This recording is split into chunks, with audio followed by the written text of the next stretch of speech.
Listo, Juan. ¿Qué más? ¿Cómo vas? Bien, bien. Bueno, la última vez que nos reunimos a hablar de diseño, quedamos en una pregunta pues a modo de reflexión de qué venía sucediendo con todo el tema de la academia a nivel de diseño industrial. Entonces, la idea hoy es que sigamos conversando, que sigamos charlando, que escudriñemos un poco desde nuestra experiencia, desde lo que hemos vivido pues en nuestro recorrido y estando inmersos en el campo laboral y en lo académico, ver qué está sucediendo, ¿no? ¿Cuál ha sido ese recorrido que ha tenido, sobre todo aquí a nivel local, y pues vos también que has tenido como la oportunidad de salir, de ver otros campos, como cuál es el panorama actual a nivel de universidad, de academia, de institución, qué está pasando, porque creo que cuando te invité a conversar en este tema, sentía pues algo que creo que fue que llegamos a un acuerdo y es que la gente no está atendiendo al llamado a estudiar diseño industrial. Correcto. Entonces, nada, empecemos por ahí. No sé. Pues listo. Primero, creo que la reflexión más importante que nos dio la conferencia pasada, soné como un viejito, es que la conferencia, fue uno de los comentarios que recibimos dentro de Instagram, y eso me generó toda una reflexión en torno a la gente en general no tiene comprensión de lectura. Ok, Es decir, leemos todo un discurso y nos pegamos de un fragmento que está descontextualizado y lo generamos como una problemática pues increíble, ¿no? Eh, Estamos sumergidos en una sociedad mediática, ¿cierto? Estamos sumergidos en una sociedad donde los comerciales todos apuntan hacia lo emocional. No sé si te has dado cuenta cuando te mandan el comercial del carro, te dice qué tan lejos quieres llegar, sé libre. inspiracional, inspiracional. Exacto, pero ningún comercial te habla, por ejemplo, este carro aguanta tantos kilómetros, tantos galones de gasolina, o tiene tanta autonomía, o tiene tantos picos de velocidad, o si te estrellas te salvan tantos airbags.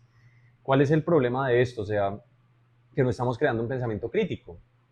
Estamos pegados mucho a la emocionalidad y todas las generaciones que han sido permeadas por este tipo de cosas son emocionales nivel legendario.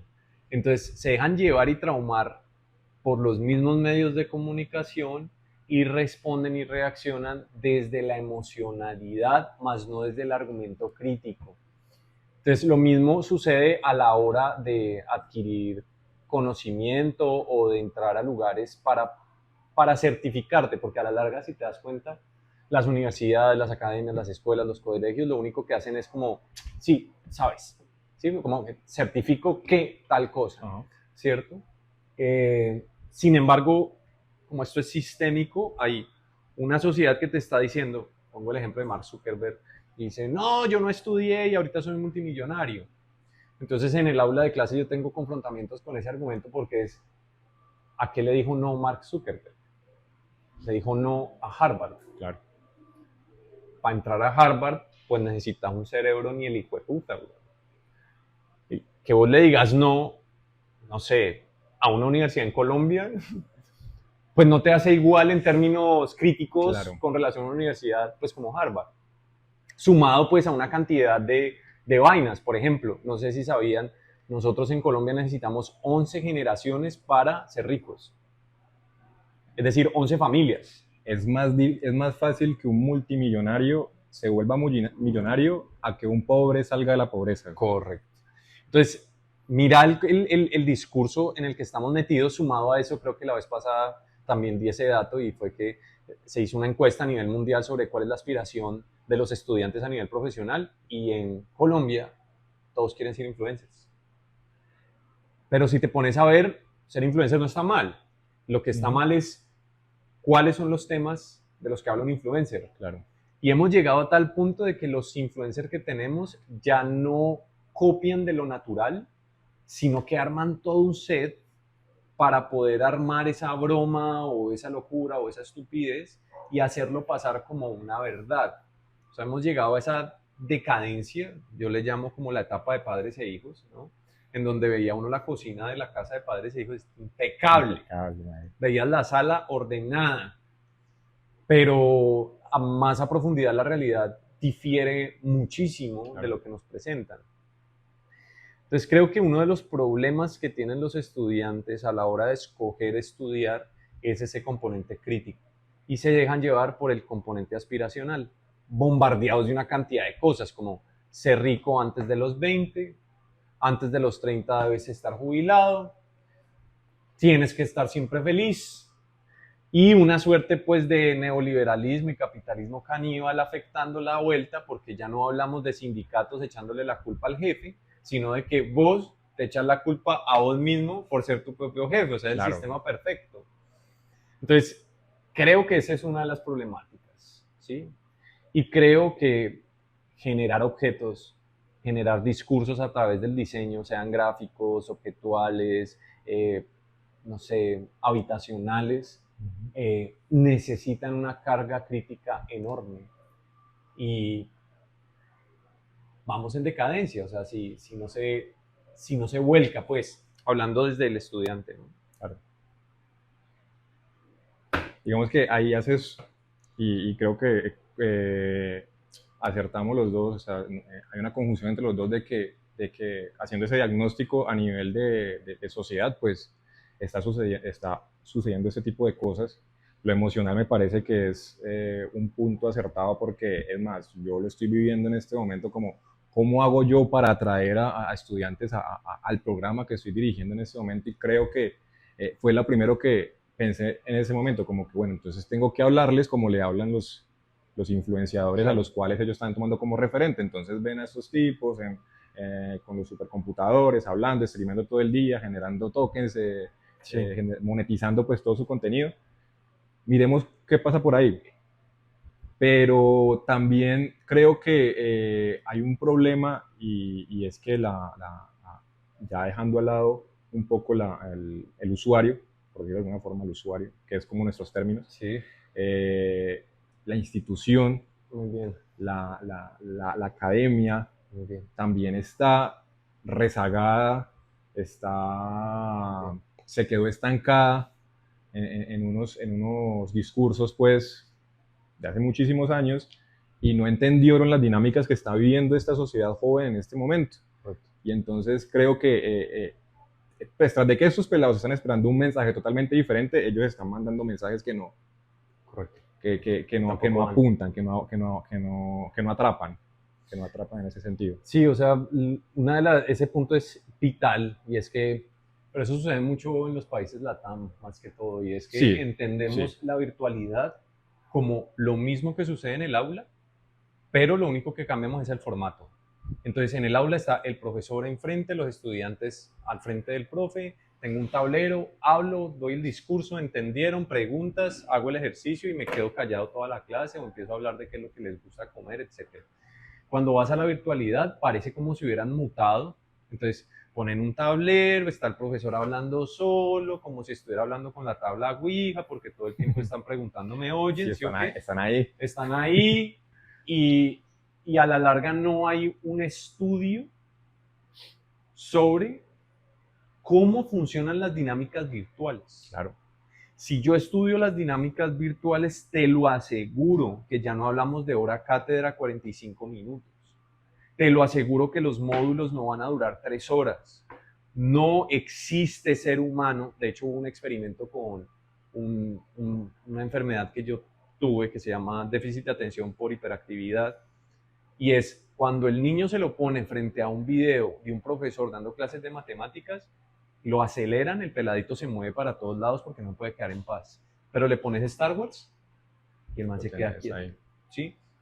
Entonces, ¿qué es lo que sucede en el discurso virtual? Exactamente lo mismo. O sea, a vos te puede gustar mucho el diseño, muchísimo, pero si el profesor no entiende las dinámicas virtuales, no entiende que después de 5 minutos la atención se disipa, no funcionamos. Entonces, lo digo también por experiencia. La maestría que yo hice de manera virtual, calcadísima. O sea, era como que no entienden los profesores de mi edad y más grandes cómo funcionan. Entonces, habían cosas como, por ejemplo, la bibliografía decía, el libro tiene 400 páginas.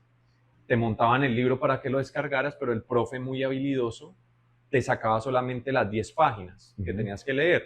es decir, que estaba numerada de la 100 a la 110, supongamos. Entonces, cuando el profesor que estaba estudiando la maestría accedía al PDF, le preguntaba, profe, es que yo le doy en el buscador del PDF la página 100 y no existe porque el PDF tiene 10 páginas. Resulta que lo que te está entregando es el compendio. Claro. O sea, te va a dar 10 páginas que están numeradas. Imagínate el problema y el déficit crítico que hay incluso sobre un PDF. Sobre un PDF. ¿Sí? Y estoy hablando de los profes, que son estudiantes, ¿no? Ajá. Entonces sí, estoy totalmente de acuerdo con esa. Sin embargo, por ejemplo, academias virtuales como Udemy, ¿qué otra? Es que se me olvidan los nombres. Bueno, se me viene ahorita en la cabeza Duolingo, no sé por qué. Duolingo, sí. SmartBeam o bueno, todos esos que están pues ya súper posicionados. Entienden, por ejemplo, que una clase está dividida en 10 bloques y cada bloque dura 3 minutos. Claro. O sea, imagínate vos en media hora decir, sos certificado para manejar Illustrator y cada bloque dura 3 minutos. Eso tiene sus pros y sus contras. Claro. Y te pongo un caso real. Twitter en un principio dijo, solo se escriben 144 caracteres. 144. ¿Cierto? Listo, yo les ponía un ejercicio a mis estudiantes, es, usted quiere salir, tiene 17 años, su mamá le dice, no se va a ir a la finca con sus amigos, convénzala con 144 caracteres. ¿Es posible? Sí, pues, bueno, difícil. Es difícil, es posible, pero, o sea, o sea, ahí es donde vienen esas contradicciones, ¿no? Como sintetizar la información de esa manera para generar un discurso que convenza a la mamá. Claro. Entonces, y sin embargo, Twitter funcionó. Y funciona, claro. Y es tan poderosamente pobre que si vos escribías cualquier barbaridad, te cachaban, ¿cierto? Que es lo que son los frutos que estamos recogiendo hoy en día con los pelados. Claro. Entonces, ¿hasta qué punto disminuir nuestro discurso a 3 minutos es ganador? Ajá. Entonces hay que preguntarse como esas movidas, ¿no? Y eso también genera como otra postura, como lo que sucedió con la niña y la farsa. Entonces, si te das cuenta, el problema no es que ella se haya inventado la mentira. El problema son los medios de comunicación. Claro. Pero resulta que los que están dirigiendo los medios de comunicación son esos pelados pues que están relacionados con la emocionalidad y que lo único que se dejan llevar es porque, una colombiana que está trabajando con un japonés, ¿sí o qué? Noticias. Los Oscar, la barranquillera que... Y la pelada se va a una universidad a dar conferencias y la gente es así. Incluso un amigo me contó acerca de... Hay un man que trabajó en la película de Spider-Man Multiverse, colombiano. Una colombiana. Y también un colombiano. Y el man le escribe a esta vieja diciéndole que cómo hizo para llegar a ese estudio. La vieja le da tips, le revisa el portafolio, hasta que el man se da cuenta pues de toda la farsa que hay alrededor. Entonces a eso es a lo que llego con el componente crítico. Claro. Entonces hemos creado un imaginario de que los medios de comunicación están siendo manipulados por señores y adultos grandísimos y no. Está siendo manipulado por los mismos que consumen, es decir, es un círculo vicioso. Por personas que no tienen ese pensamiento crítico del que estás hablando. Exacto. Entonces, difícil. Y ahí uno como también va abriendo el panorama y entiende, listo, ya sé más, o sea, sé que está pasando un poco con esto y entiendo entonces por qué los pelados no están, no agarran la idea de, pues puedo estudiar esto porque esto me abre, pero también iba a decir el tema con la carrera y ahí ya, más allá de la institución, también quisiera como profundizar un poco en la profesión, en ese diseño industrial, porque entonces listo, si esta gente no quiere estudiar esto, ¿qué puede estudiar? Porque esta carrera pues existe, güey. O sea, ¿cómo podemos decirles de esto se puede vivir, de esto hay profesión, de esto hay campos de acción para que ustedes puedan desarrollarse a nivel profesional? Entonces, no sé si es el nombre, no sé si es el apellido, no sé si la industria, no sé si, bueno, tantos factores, pero no sé. Entonces, cuando le digo a alguien, no, es que trabajamos aquí con impresora 3D y hacemos prototipos, ustedes pueden hacer eso. No sabía, o sea, pues como uno dice diseño industrial, pues uno cree que dibujan y ya. No, es que podemos llegar a trabajar con los diferentes materiales, con metales, con polímeros. ¿Cómo así? ¿Eso no lo hace un ingeniero? No, pues también nosotros pues trabajamos a nivel interdisciplinario. Entonces, ahí es también esa problemática del nombre diseño industrial y cómo abrir ese nombre para que las personas pues también entiendan y los estudiantes pues esto llegue y no muera la carrera por de alguna forma. Sí, hemos planteado un problema, ¿no? Porque también es muy fácil criticar. Aquí Ujú. planteamos unos puntos importantes problemáticos de que yo lo veo más que un problema como una oportunidad. Entonces tenemos una generación emocional, Ajá, tenemos una generación fast food, es decir, necesito tres tal minutos, no cual. me puedo quedar sentado todo el tiempo. Fast food, fast fashion, fast todo. Exacto. Entonces, lo que hay que hacer es retroceder, entender las dinámicas pedagógicas atrás, que son robustas, pero no traerlas a la hora, sino actualizarlas. Ok, Que es una de las conclusiones a las que yo llego en una teoría pues, que desarrollé con relación a la definición de diseño, y es, el problema no es leer a Kant, el problema no es estudiar las sillas Luis XV, si nos vamos ujú, con sillas, el problema es que las copiamos tal cual. claro, Entonces lo que hay que hacer es, vos te imaginás un Karl Marx en el eso te 2024, iba a ¿qué decir. pensaría? El problema es leer acá hoy. Exacto. Ujú, Entonces, ¿cómo podemos decirle al estudiante que lo que está realizando funciona en el hoy? Resulta que aquí es donde vienen los discursos y el lenguaje. La gente malinterpreta el diseño, incluso nosotros también lo malinterpretamos. ¿Por qué no generar un metalenguaje cautivador, como por ejemplo los objetos vivos, o los objetos que renacen, o los objetos actualizados? Es decir, hablar más con relación a la poesía, pero resulta que también nosotros estamos siendo subyugados por el Ministerio de Educación. Entonces yo no puedo salir a decirle al ministerio, le vamos a poner un mensaje poético a claro. nuestra carrera. Ok, ¿y cómo lo escribo en LinkedIn? Se necesita revividor de objetos. No funciona, ¿vale? Incluso el tipo de estudio, la otra vez hablaba pues con mi papá y planteábamos como de qué manera puedo lograr que los estudiantes se inscriban a la academia y no interpreten la profesión o el progreso como 1, 2, 3, 4, 5, 6, me gradúo. Y Uf, es breve, o sea, es más fácil que dos fáciles. Pero es breve en la cabeza, más no ir en contra del establecimiento. claro. Entonces, es tan breve como lo siguiente: uno se pone a leer a Bauhaus y aparece el Borkurs. Y el Borkurs Ujú, plantea que cualquier persona puede entrar desde cero o desde uno o desde tres y no necesariamente tenga que escalar. claro. Sin embargo, si yo le presento ese plan al ministerio, me va a decir, no No. funciona, ¿sí? No Ujú, funciona. Entonces, lo que hay que hacer es plantear ideas innovadoras, anárquicas, que no significa llevar la contraria, sino meternos dentro del sistema, mostrar un programa nuevo, pero buscar como los huecos legales. Entonces, tengo este programa, cumplo con los créditos. Ah, pero ¿dónde está? Aquí está el crédito. Ah, aquí está el otro. Aquí está el otro. claro. Porque de esa manera Uber, por ejemplo, sobresalió. O sea, ya no estamos hablando de tu conductor, sino el arrendamiento, Tu tu socio socio. arrendatario. Ujú. Entonces, imagínate cómo ellos también pueden buscar el vuelco en la norma. Hackearlo desde dentro. Exacto. Entonces, el estudiante puede entender que, imagínate esta locura, cuando hablamos de realidad aumentada, o hablamos de metaverso, yo ya puedo crear una casa gaseosa para habitar en el espacio y mi cliente puede ser un protozoario. Porque yo puedo, cuando me meta al metaverso, definirme como un parásito y establecer mi avatar en forma de ameba y puedo habitar el meta como una ave ameba que va caminando, ¿cierto? Y Ujú. uy, necesito vivir en dónde?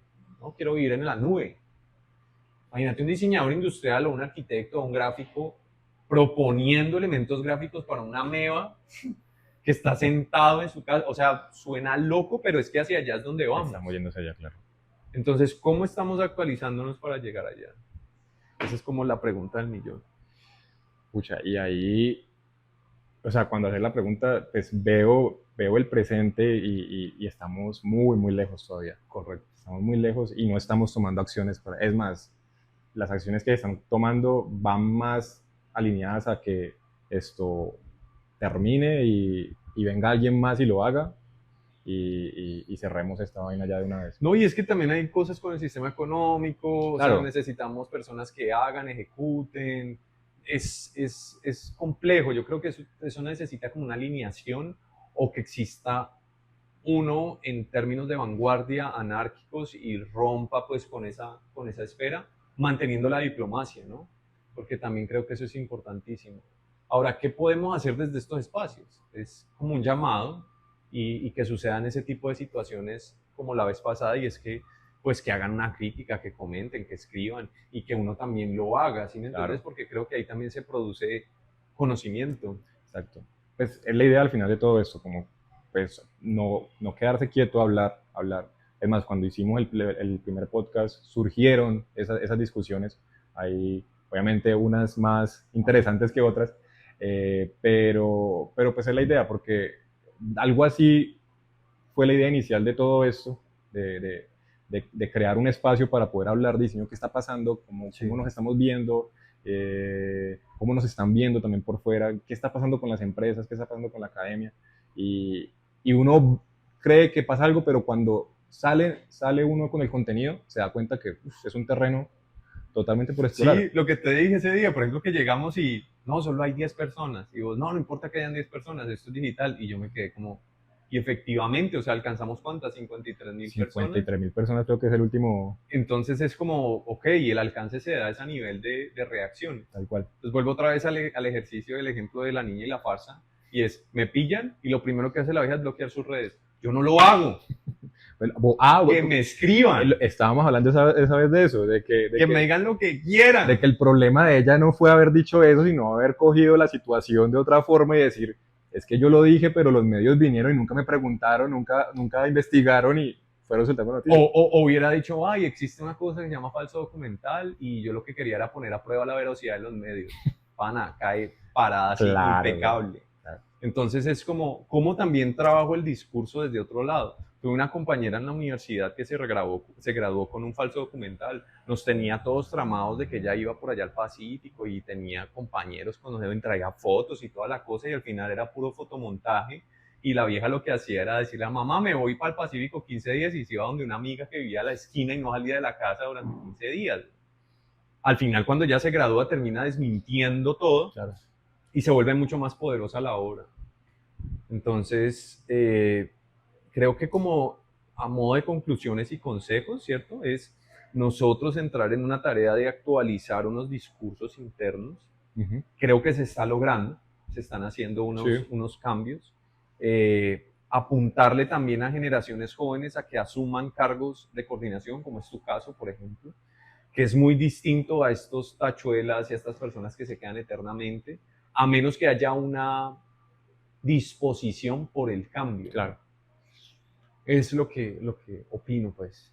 Sí, yo también creo ahí como que para cerrar pues estos cambios generacionales, no solamente a nivel de quien estudia, sino de quien está en las posiciones de poder y que pueden generar unas nuevas visiones, pues es totalmente importante. También como para cerrar, no sé, creería que la discusión pues se da para mucho más. Claro. ¿Qué te gustaría hablar en el otro? Ok, diseño versus arte. Diseño versus arte. Yo tengo algo ahí. Porque sí, para los diseñadores el campo de acción es cerrado. Uh-huh. No, pues los artistas. ¿Qué pasa con el arte en nuestro Claro. país? Entonces quisiera llevarlo hacia allá, o sea, vivir diseñando en Colombia y vivir artisteando en Colombia.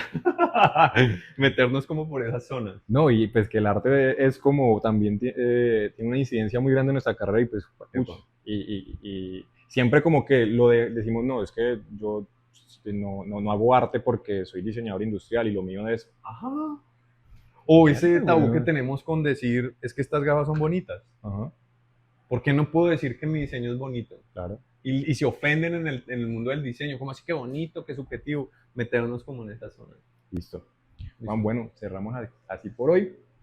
Nos veremos en otro capítulo, mientras vamos afinando también cómo cerrar estos podcasts. Eso. Y ahí seguimos. Epa.